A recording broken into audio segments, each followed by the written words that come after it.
Now I'm switching to English, since we have a little switch in the program, and our next speaker is Lina Stanionyte from Joint Research Center of European Commission, and she will tell us about the smart specialization approach to defining research and innovation priorities. Lina, please. Thank you a lot for sharing your work on research priorities in Latvia and interesting presentation and your efforts. I'm coming from a joint research center, smart specialization platform, and well, I think I don't need to explain where we are from and what we do. This map is familiar for you, and this picture is to show that our membership map is expanding. Latvia was always a good partner of GRC, and now our membership is expanding outside the EU, as smart specialization has been recognized a successful model for advancement of research in EU neighborhood and enlargement countries, and also beyond. Recently, GRC made the reform, and now we are no longer the Institute of Prospective Technology Studies. Now we are Department for Knowledge and Growth, but we are still based in Seville.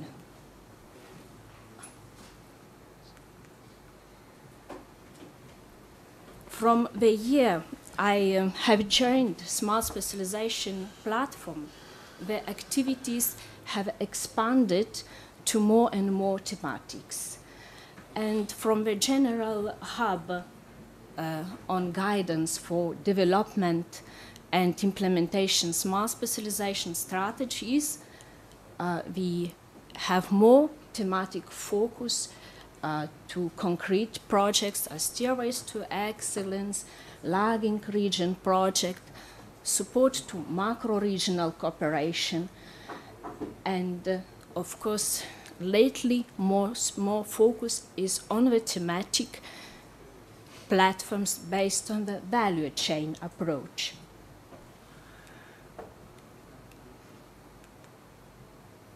Some latest publications might be of interest for you. Last year was published the implementation guide addressing many important issues of smart specialization, and also some work done in our thematic platforms. Now I want to come to the priorities, to the research and innovation priorities. What are they in the Baltic Sea region, in Europe, and how it connects to Latvian priorities? Recently we have updated our database, IRIS3 tool, where all priorities are encoded, and you can find over 1,300 priorities in the database. And the major change was reclassification of major domains, because to be able to compare and to see your priorities in the larger groupings, you need some basic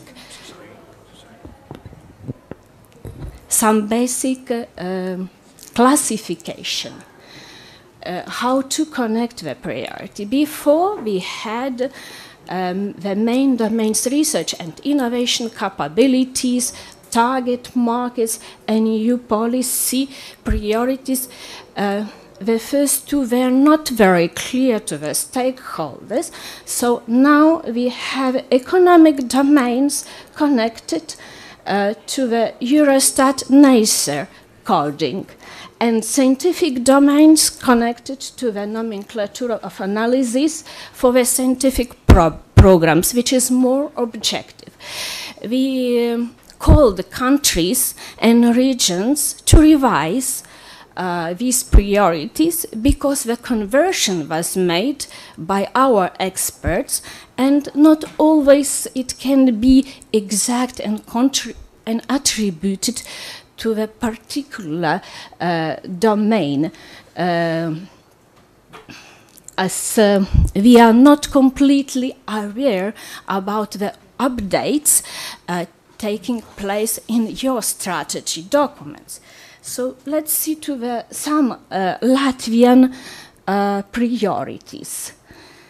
As for example, on biomedicine, you have an exact description of the priority, which is very important and which is provided or taken from your history document. Then it connects to economic domains, manufacturing of chemical products, pharmaceuticals, electronic, optical products, and corresponding scientific domains, and also EU policy priorities as key enabling technologies, in particular industrial biotechnology, and also public health and security. Similarly, if we look at the priority on bioeconomy, we see extensive description of a priority, which is also very important because you can make a refined search according to the priority description or keywords. And also, well, in economic domains, it connects to several sectors as agriculture, also energy and manufacturing.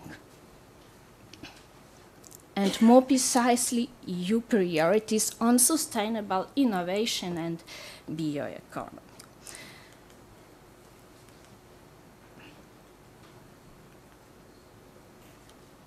The main benefit of the tool that you can compare and see your priorities, how they connect in the larger picture of EU, in the larger picture of Baltic Sea region.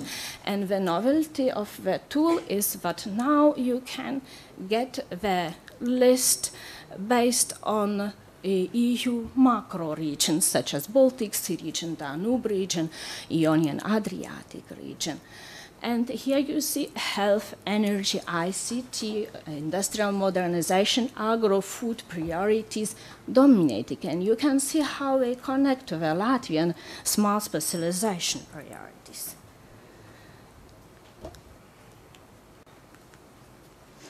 Looking more particularly into the health, you see that e-health niches, e-health priorities are more common. For the energy, bioeconomy with bioenergy and biomass, you also see Latvia in the picture. On the ICT, again, we have this strong connection with health services, also security and transport. On industrial modernization, you have metal and steel, wood, forest, automation. In agro-food, food safety, again, bioeconomy and quality of food are addressed, and then in the services there is again a strong connection to health and ICT.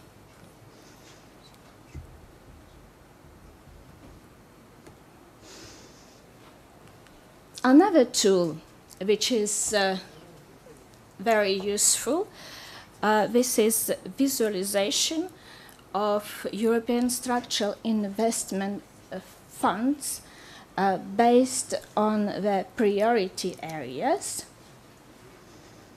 You can see where countries are investing, and more particularly you can see more exact areas in ICT. Here we see the picture of investment in the Baltic Sea region. you see that the most investments are taken in promoting sustainable transport. Also, a bulk amount is going to research and innovation. And more particularly, you can also define investment in a research innovation. And you see that voucher schemes, research and innovation infrastructures, public research centers and competence centers as a priorities for structural funds interventions. Then I have been asked a little bit to remind the steps how we define smart specialization priorities. And now, as we are restarting this process in some countries, this is the basic steps, of course.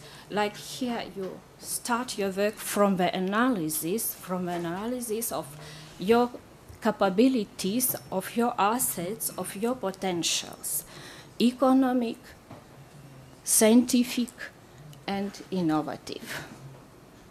And another important part which you addressed also in your study, it's entrepreneurial discovery process. Based of the evidence what you have received and what you have seen from the data, you make mapping of the stakeholders in the particular priority domains, setting working groups, and then going through a series of workshops defining the SWOT of the sector, the vision of the sector, objectives, and what you want to achieve, which technologies, products, or processes.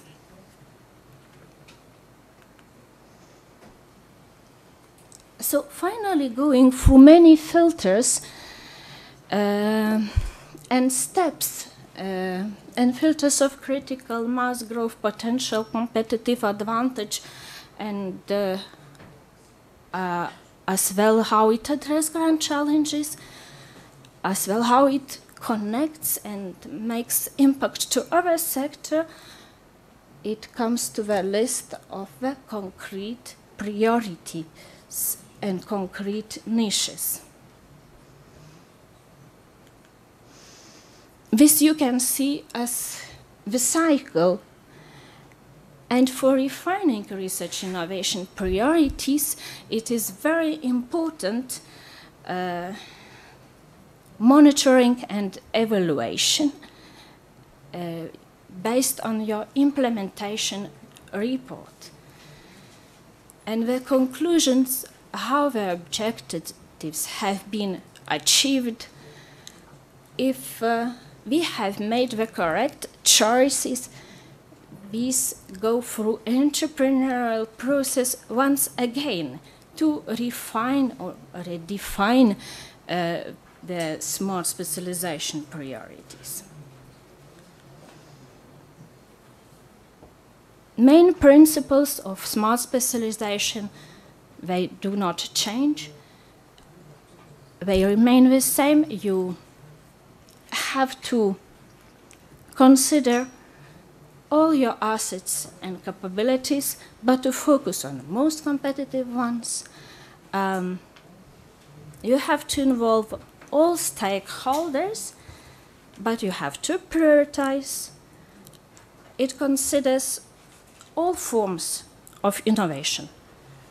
It has to address social challenges, and all departments and ministries have to be connected and involved into the process, because smart specialization has to be on the top of the agenda to make the economic transformation.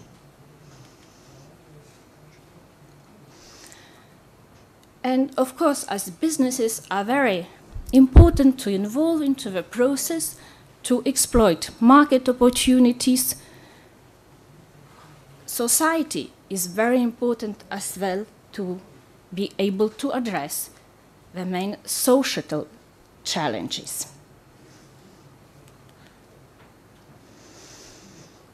Another important component is outwards orientation and smart specialization. Is positioning yourself in the larger value chain. Here you see the picture of life science clusters based on cluster observatory. And you see where the competencies are concentrated. For smart specialization, increased need for collaboration is needed to make the best use of competencies, to be able to co-develop the common solutions, and also the grand challenges, they do not stop at the national borders. We see it as a process, as the evolving process. First of all, regional profiling, identification of complementarities with other countries and regions, and then setting up collaborative frameworks and initiatives. To support this, Smart Specialization platform has set thematic platforms on energy, agro-food, industrial modernization to help regions to find their niches and to connect into the new value chains. And Smart Specialization platform is providing, with other DGs, is providing a multi-level support mechanism, combining joint efforts. Now there are some calls launched for the projects based on the thematic platforms, which Latvian partners can also participate in. But not only thematic platforms, there are also opportunities for territorial cooperation, and some of them, some important and promising initiatives has been taken in the Baltic Sea region, as Baltic Trambisia project has launched a call for companies to get access to analytical research facilities to exploit the facilities in the Baltic Sea region. And Latvia is participating Innovation Express call for cross-cluster cooperation in the Baltic Sea region, and also the network of managing authorities has agreed to finance jointly the clean tech pilot projects. So the messages are to use, to capitalize on the results, to use complementarities with other initiatives, and larger frameworks provide a larger choice of strategic partners, and also availability of different instruments. Smart Specialization allows you to find these particular competences and integrate into the larger value chains. And it's important that in defining your research priorities, you are looking forward to connect them to the larger Smart Specialization framework and to grand challenges beyond Latvian borders, and to make the best use to exploit your potential of your scientists to address the core needs of society. Thank you.